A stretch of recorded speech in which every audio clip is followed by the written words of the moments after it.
गर्मी बढ़ती जा रही है और लोकसभा चुनाव का पारा भी चढ़ता जा रहा है और इसके साथ साथ भारतीय जनता पार्टी ने चुनाव अभियान शुरू कर दिया है। और हमारे साथ हैं हिसार नगर निगम के पूर्व सीनियर डिप्टी मेयर अनिल मानी सैनी जी। सैनी जी, आपका स्वागत है जुगाड़ी न्यूज में।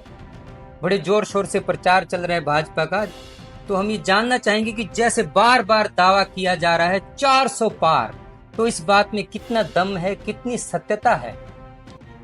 सबसे पहले मैं आपका धन्यवाद करता हूं राजेश जी, जो आप आज यहाँ आए, और आपके दर्शकों को भी मैं धन्यवाद करता हूं जो हमें देख रहे हैं, सुन रहे हैं।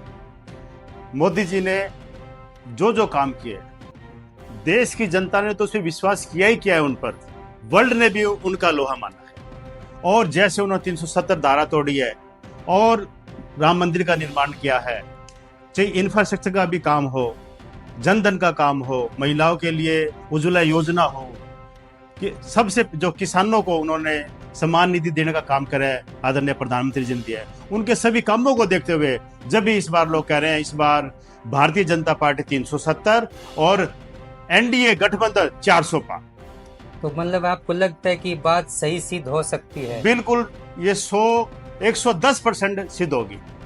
और जहां तक हम हरियाणा की बात करें, 10 की 10 लोकसभा पिछली बार जो भाजपा जीती थी, तो इस बार आपको क्या लगता है फिर से इतिहास दोहराया जाएगा? फिर से हरियाणा में 10 कमल खिलेंगे। माननीय मुख्यमंत्री श्री नायब सैनी जी और मनोहर लाल जी 10 कमल लेकर मोदी जी को दिल्ली देकर आएंगे। तो ये जोड़ी लगातार रैली कर रही है, लगातार प्रोग्राम कर रही है, तो क्या लगता है जोड़ी इस कामयाब हो पाएगी? जोड़ी लोगों ने इतनी कामयाब तो है जोड़ी, और लोगों ने जोड़ी को पूरा सराहा है, साथ दे रहे हैं, उनका सहयोग कर रहे हैं। और दिन रात, सुबह कहीं रैली, शाम को कहीं रैली, सैकड़ों लोगों से कोठी पे मिलना, सैकड़ों लोगों से बाहर मिलना और पब्लिक में मिलना। मनोहर लाल जी की रणनीति, जैसे अभी 2 दिन पहले लोग कह रहे भी हिसार का कैंडिडेट बदला जाएगा, सरसा का कैंडिडेट बदला जाएगा। एक दिन आकर उन्होंने लोगों से मिलना जुला, वो रूमर को आज कहाँ है रूमर, कोई कह रहे भी कैंडिडेट चॉइस आप बदले जाएंगे।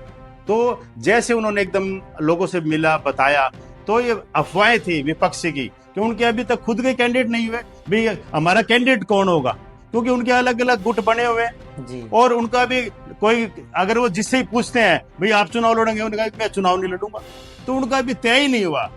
और अभी तक जितने दिन हो गए हमारे कैंडिडेट साहब, चौधरी साहब आगे, इन्होंने 9 की 9 विधानसभा में अपना प्रचार एकदम शुरू कर दिया है।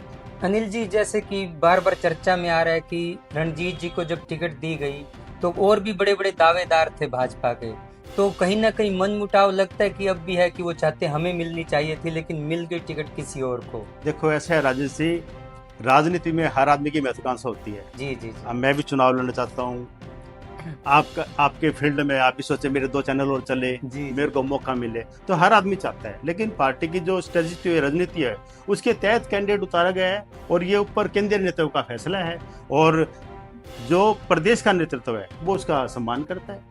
और सारे के सारे लोग एक होकर चौधरी साहब के साथ कदम से कदम मिलाकर चल रहे हैं। अनिल जी, कांग्रेस बार बार ये कहते हैं कि भाजपा के पास एक ऐसी वॉशिंग मशीन है जिसमें भ्रष्टाचारी को डालो और साफ सुथरा होकर बाहर निकलता है, तो आपको क्या लगता है ये मतलब हास्य की बात है या वास्तव में इस बात में कोई दम है, सच्चाई है? तो ये हास्य की बात है, क्योंकि कांग्रेस ने 65 साल तक राज किया, उन्होंने भ्रष्टाचार, इतने भ्रष्टाचार कर दिए हम गिना भी नहीं सकते। और जब से मोदी जी आए हैं, वाजपेयी जी का जो कार्यकाल था, राम मंदिर का निर्माण, 3 तलाक, धारा 370, ऐसे देश में जो काम करे तो लोगों को विश्वास हो गया भी जो भाजपा में जाएगा एक देशभक्त पार्टी है, ये देश को पहला सोचती है, इसमें कोई परिवारवाद की बात नहीं है। ये नहीं भी मैं बन गया तो अब मेरा बेटा बन जाए, अगर बेटे का नंबर नहीं पड़ता है तो चलो मेरी बहू का नंबर पड़ जाए, यहाँ इस पार्टी में वो नहीं है। जब भी दूसरा आदमी इसमें आगे होता है, यहाँ किसी को भी मौका मिल सकता है, और ये देश के प्रति सोचने वाली पार्टी है। अनिल जी, विपक्षी पार्टी कहते हैं कि हिसार बदहाल है, जबकि भाजपा कहती है खुशहाल है, तो आपको क्या लगता है वास्तविकता क्या है?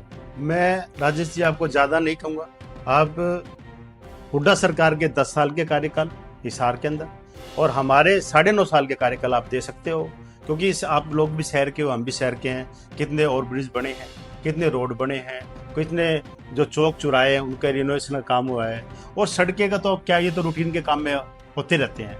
और बहुत से लोग, अभी कोई शहर से लोग आते हैं बाहर से, तो लगता है भी हाँ शहर में हम घूम रहे हैं। चाहे वो अपना राजगढ़ रोड हो, चाहे हमारा लक्ष्मीबाई चौक से लेकर नगर निगम का रोड हो, और अब हमारा बरवाड़ा चौंकी से लेके कैंची तक का रोड भी हमने इस मेन जो सौंदर्यीकरण का उसमें लिया हुआ है, उसका काम चल रहा है। चाहे हमारे सब्जी मंडी का चौक हो, सब्जी मंडी चौक से लेकर डबल फाटक का रोड हो, सभी रोडों में काम चल रहे हैं। और ये काम दिख भी रहा है, ये कहने धरातल पर नहीं है, ये काम पाइपलाइन में कुछ काम हो चुके हैं। तो 10 साल के काम देखो आप, और पिछले 10 साल के और इस साल के 9.5 साल के, तो हमारा काम उससे 21 है, 19 नहीं है।